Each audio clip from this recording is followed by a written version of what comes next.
Hi, everyone. So welcome to Mountain Talks. I am Lindsay Drake, Associate Director in Alumni Relations, and we are here today with Dozie Mbonu, who is a 92 graduate and now the CEO of Janerette's, Dr. Janerette's Eco-Friendly Fungi, a company that he has recently started up. And he's also the chair of our Sustainability Alliance at Lehigh. So we thought it'd be great to have him here to speak about his journey from a Lehigh grad to now CEO of his own business and the work that he does for other alumni here at Lehigh. So thank you for joining us today. You're welcome. Hi, everybody. Before we get into this, I just want to let everybody know that's joined us. There is a chat function within Zoom, and that's how we will take your questions today. So if you're not seeing it, just use your mouse and kind of scroll across the screen here. It will show up for you. You can click on the chat box there, and you can type to all panelists and attendees right here. So go ahead, at any point you can start typing in questions for Dozie. I will be taking a look at that as we go along, and I'll repeat the question back to him so he can answer it for you. And that's how this will work. So I will get started with a few questions for you. Okay. Can you just start us off with what was your major at Lehigh, and where did you go when you graduated? How did you start off?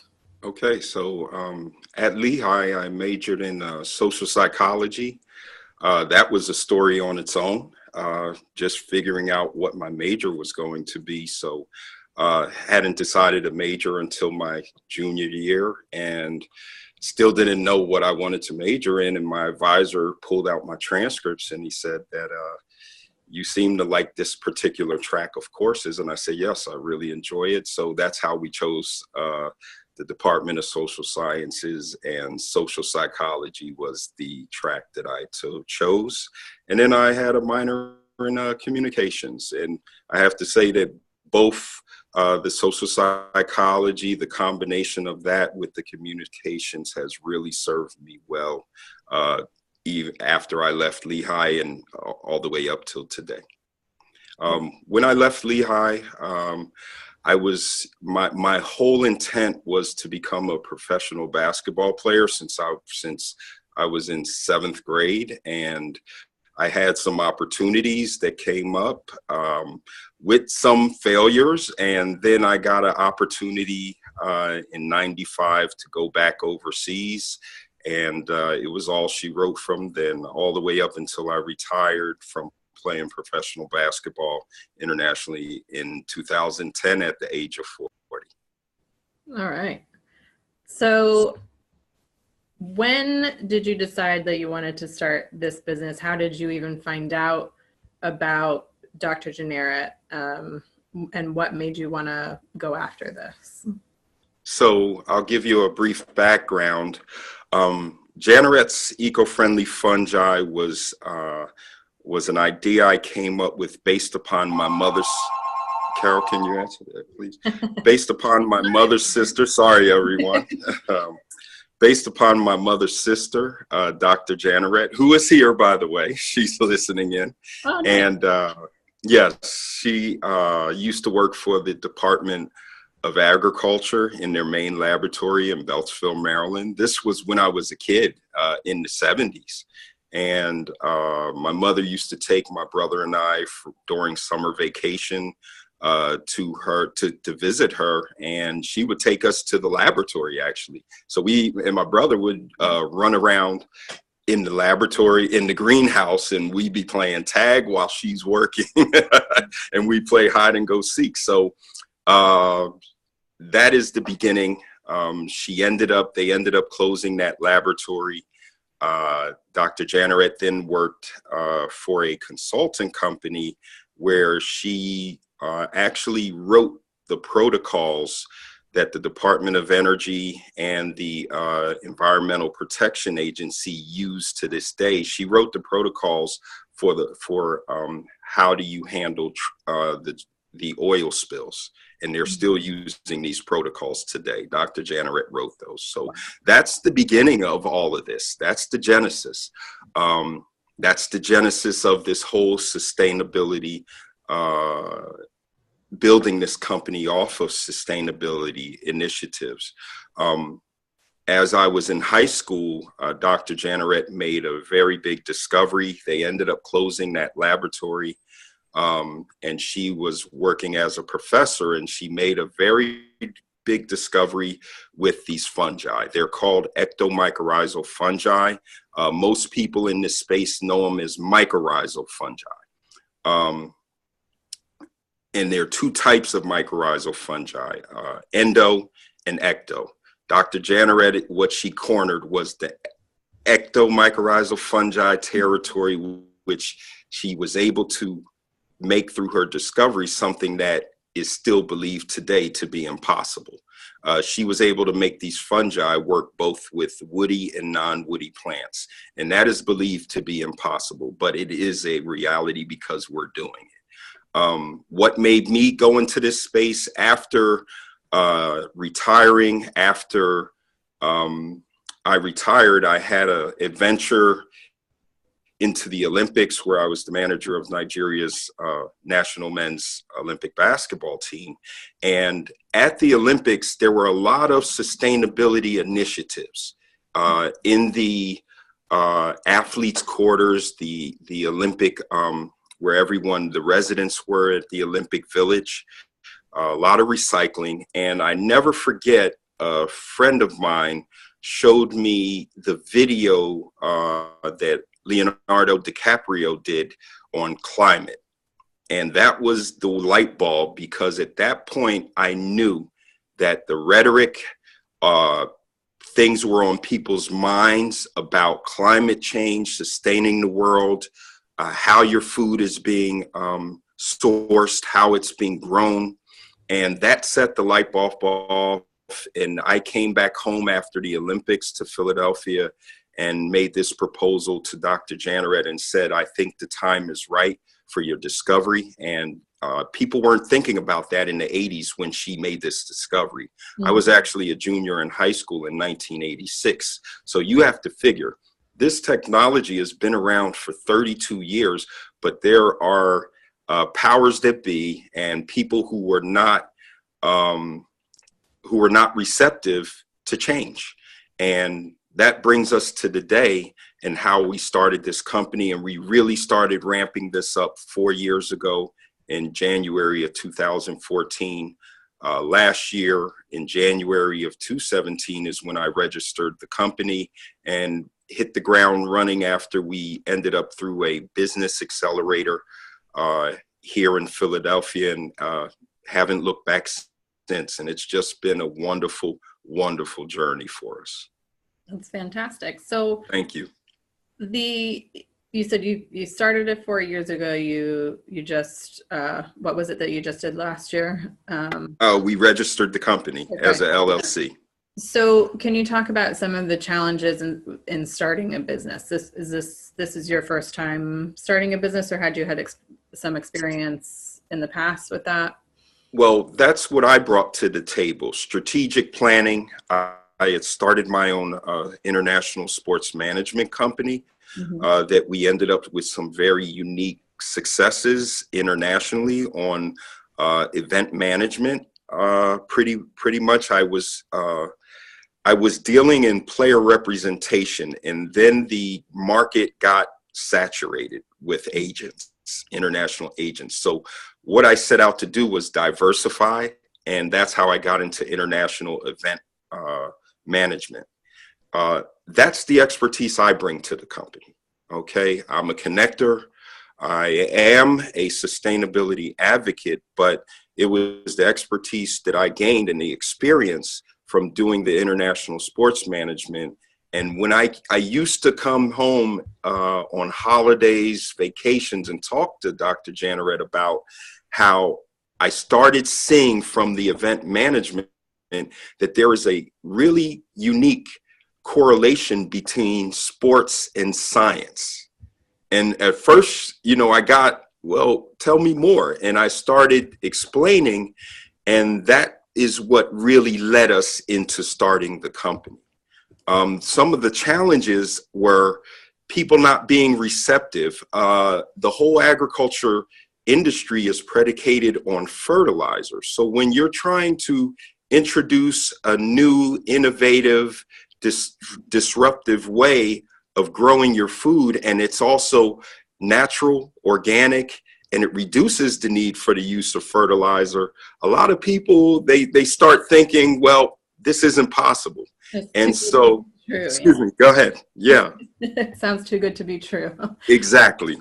And that is exactly where the biggest challenge is, in getting people to understand that this innovative technology is true, and it isn't too good to be true or understood. And we're doing it. We've had some very unique trials, both in the States and internationally, and the results have been even more groundbreaking than what we had expected. Okay. So while I'm going to ask you one more question, and Yes. while I do that, I'll ask everybody that's joined us today, please go ahead and start typing in your questions to the chat box that you may have for Dozie. I see someone's raised a hand, Pam. If you can find the chat box, go ahead and just start chatting your question there. So we've been talking about your company, and you just described it a little bit for us. Can you get a little bit more detailed of what exactly you're trying to do? Is it only agricultural based? Is it forestry? What do these fungi do, and what are you selling? Okay, so these are naturally occurring fungus that are in practically every soil around the world. Okay, what Dr. Janerette was able to do, now I'll go back to what I originally explained about endo versus ecto. Okay, so what is believed in all the rhetoric that you can find on mycorrhizal fungi are that the endo only work with non-woody plants, and that the ecto only work with woody plants, so your trees. What Dr. Janerette was able to do was form these ectomycorrhizal fungi, not only to work with trees, but to also form the endomycorrhizal relationships to work with non-woody plants. So therefore, you have one fungus that's going to work in effect not only plants, but we're talking now the agriculture industry, the forestry industry, and all types of environmental challenges. We have a list of over 25 global challenges. One of our projects, the first project that we actually did in June of 2017, was do what is called a phytoremediation project on brown site. So what we were invited to do was participate in a trial up in Luzerne County on a abandoned anthracite coal mine. And we were invited to bring our inoculant, which is a soil additive, to help try and remediate and bring back that type of environment to life. What we were able to do was utilizing hemp, industrial hemp. And what we were able to do was to grow the only non-nutrient deficient hemp plants on that type of soil. And what that means is there's a lot of hope for all of these brown sites in the USA, globally. We're talking, if you want to talk about the recent hurricanes that have devastated the Caribbean, Puerto Rico, the recent forest fires, we're talking about a way of also helping to regenerating brown sites and spoiled lands. Even with when you end up with the forest fires, as California had, you end up with soil now that is susceptible to mudslides because there's nothing to anchor the soil. So now we're talking about, if you plant and regenerate utilizing our inoculant, now you're talking about a faster way. You end up with larger plants, increases in yields, And you end up with these very large root structures that are all beneficial, not only to the plant, but also they're beneficial to the soils as well. Okay. So this is, and is this something that you see, you mentioned these brown sites Yes. being an application. Is this something that you see for an average, say, organic farmer to use? What is this something that they could potentially use, or is this directed elsewhere? Absolutely. This is directed for all of the agriculture industry. Okay. So you're talking your organic farmer, we're talking your normal farmer. Okay. And what we're talking about is about 1 tablespoon of this ectomycorrhizal fungi inoculant per seed or seedling. And that's all you need. Water is normal, and you will end up seeing, and when I talk about increases in yield, with the non-woody plants, we're talking increases of 40% to 50% or larger. And when we're talking about the woody plants, we're talking in upwards of 1,000% or more increased yields. Our recent trial, one of our trials, yielded something that in theory and in abstract had been written about, but we have been able to prove that as recently as the fall of 2017. So when they planted, and these were with regular crash crops, with the tomato plant, actually, this specific relevation came, they always planted a control utilizing fertilizer, and then they plant with our inoculant. And what happened there was all of the plants, the control plants and our plants, ended up getting an infestation. What happened was all of the control plants had to be put down due to the infestation. Our plants got infested, but the plant, and it's because of the fungi, ended up helping the plant in a way that we helped the plant ward off this infestation, and we were able to save the crop with a 50% crop yield. And then that same plant even became productive for a second yield in February at 100% crop yield. And that's including increases in size of the plant. We're talking a plant is over 11 feet tall now. We're talking increase in the size of the fruits. We're talking increase in the amount in the number of seeds. So we're talking here a very sustainable way that we can actually grow crops and at the same time take away a lot of the harmful things that have been put in place in terms of modern day farming practices. All right. Thanks for explaining that a little bit more. You're welcome. We've got a few questions that are coming in. The first from Pam, did you say sports and agriculture related? I think that was probably in reference to just your background coming from the Olympic Sports Village. You were talking about sustainability was something that they were doing there, correct? That's what kind of got you started in this area. Absolutely. And the video from DiCaprio, that was very enlightening. If anyone hasn't seen that documentary, it is very powerful, and it changed my whole concept and provided me with a serious thought process for a way forward. Okay. We've got another question. There's a couple people I'm seeing that have raised hands. Reginald, you're one of them. I see you. If you can go ahead and find the chat function, type your question in there, and we'll get to your question from there. Thank you. So we've got another question here. What are some from, it looks like George, what are some of the current projects that you're working on? Are they government or private sponsored? So right now they're all private sponsored. Okay.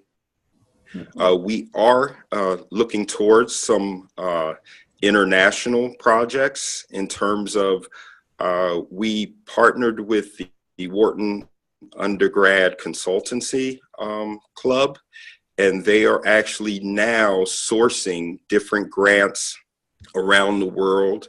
And with these grants, you have to partner with and do them in conjunction with certain countries. So now it's figuring out which countries do we start first.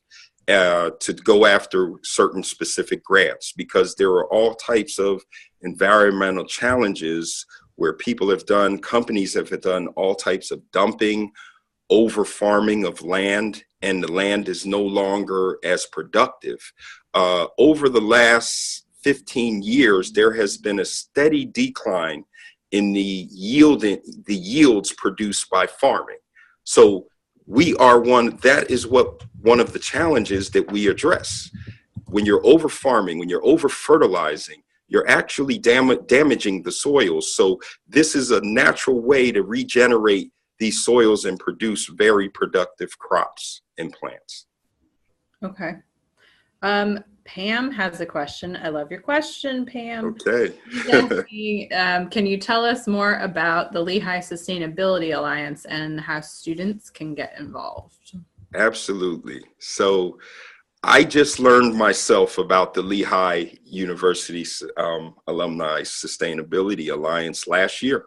Mm-hmm. The way I got involved was I saw one of the emails that came through, and it was an event last year that took place in the summer, was the Lehigh at the Lincoln Financial Field. And that was in July of last year. So I signed up online, I registered, just came to find out more about what was going on. I knew that, saw from the email that the Lehigh Sustainability Office was going to be presenting. And I felt, wow, Lehigh's doing something right in my scope. And I went there, met Delisha and the people who put the event on, and they invited us back to Dr. Janerette and I back to campus in September for an event. And then I was approached about would I be interested in becoming the chair of the Alliance once they learned about the work that we were doing. The Alliance is an extension of the Alumni Association, where we are encouraging any alumni who are in or interested in getting involved in sustainability, no matter which track it is. This is an area for alumni to get involved.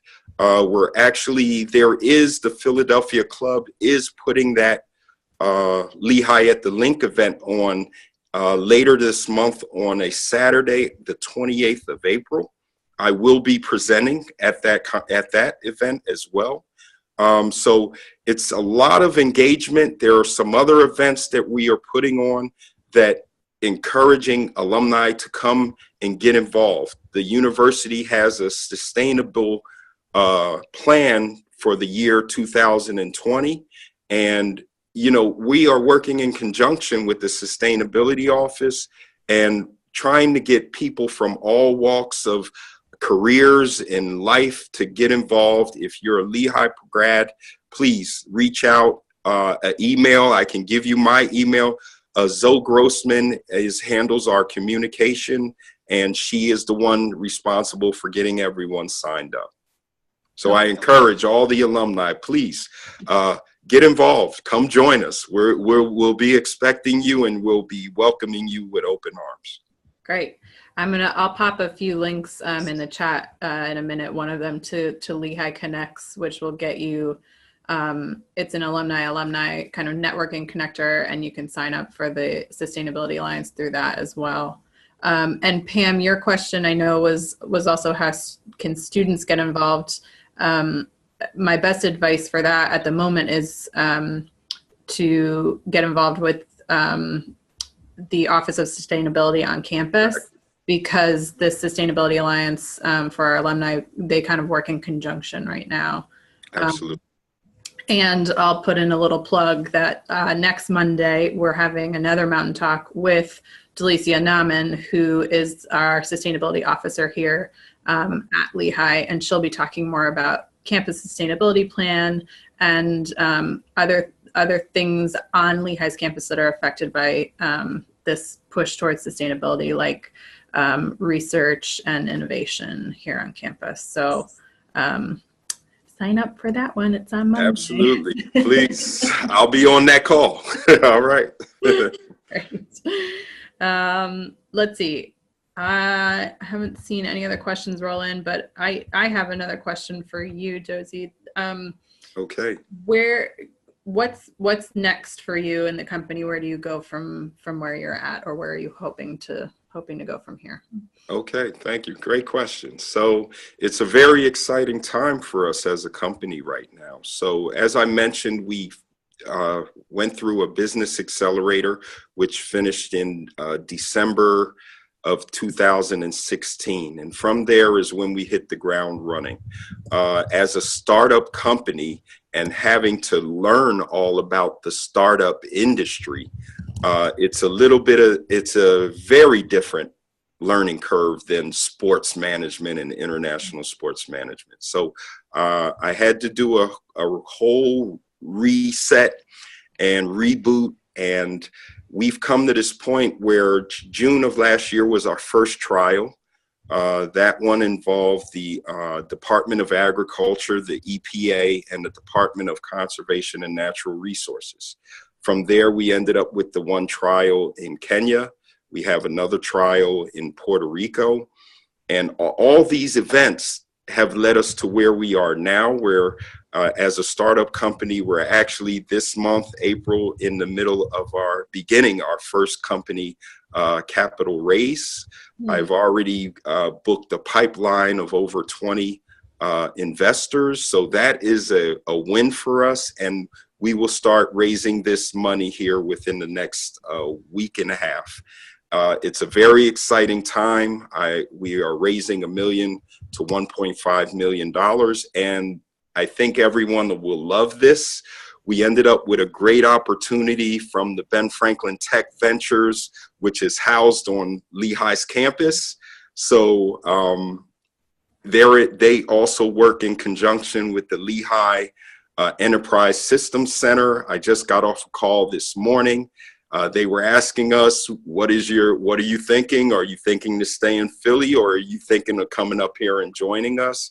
And I did let them know that I had discussed it with my partners and with our co-founders, and our target is we will start our manufacturing process on Lehigh's campus. So this is a big hooray for us as a company. Wow, okay, we are going to start our growth. Right now we're in an office in Center City here in Philadelphia, but here by June, we should be ramping up our business and manufacturing right on Lehigh's campus, on the Iacocca Institute Mountaintop campus. So this is a very great news for us, and we're very much looking forward to this, and I'm very much looking forward to being back on campus.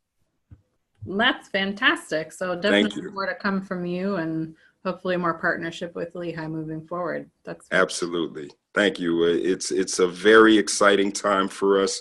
We're all very happy how things have evolved here, and the way that we're expecting things to continue evolving. So yes, it looks like we will be on campus, and I will be available. So I look forward to engaging with people back on campus and with the Lehigh community, and this is just a win-win for Janerette's eco-friendly fungi. All right, fantastic. Well, we have come to the end of our time. It's 12:30. I think we answered everybody's questions.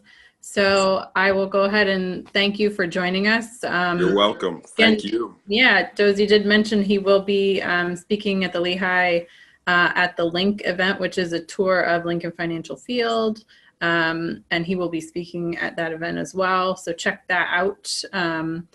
All that information is on our alumni website. Again, we have another Mountain Talk coming up this Friday, as well as Monday with Delicia Nauman, which Dozie will probably join us. It's a busy month for you. Yes, it is. It's a very busy month, and we couldn't be more happy. That's great. All right. Well, thanks again for joining us. Thank you. You're welcome. Everybody that's joined us today, and hopefully we'll see you all again next Monday. Thank you, Lindsay, and thank you, everyone. All right. Thank you for listening in.